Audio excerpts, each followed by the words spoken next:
Tensions are rising in the Caribbean as Venezuela condemns a neighboring nation for supporting U.S. military activity in the region, warning that the move could destabilize long-standing relations and regional peace.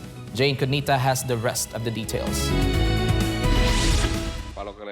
Speaking at a press conference in Caracas, Venezuela's Minister of Interior, Justice and Peace, Diosdado Cabello, denounced Trinidad and Tobago's support for the United States military deployment in the Caribbean. He said Prime Minister Kamla Persad-Bisasar had allowed her country to be used as a front against Venezuela, breaking years of friendly relations between the two neighbors. Cabello warned that the move would have consequences, announcing that President Nicolas Maduro ordered an immediate review of all bilateral gas agreements. The Venezuelan official also criticized recent U.S.-led military drills near Venezuela's coast, calling them a provocation, and urged the Trinidadian government to focus on its domestic problems instead of meddling in Venezuela's affairs. Cabello's remarks come amid growing friction between the two nations after Trinidad and Tobago drastically reduced work permits for Venezuelans this year, down by more than 80% compared to 2024.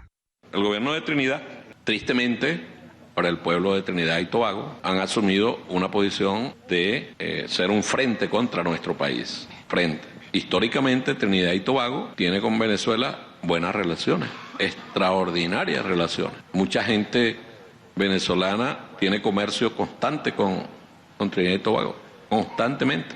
Nosotros hemos sido agredidos por Trinidad y Tobago de mano y de voz de la señora que es primera ministra de Trinidad y Tobago, que no le ha importado el tiempo de buenas relaciones.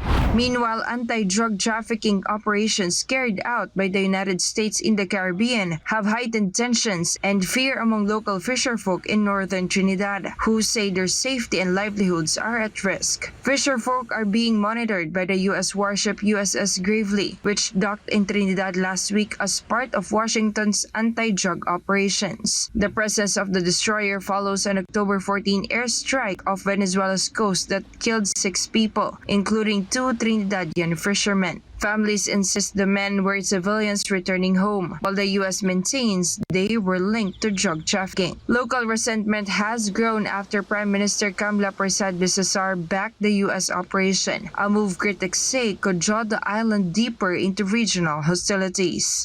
I feel terrified, very terrified, knowing that anything can happen.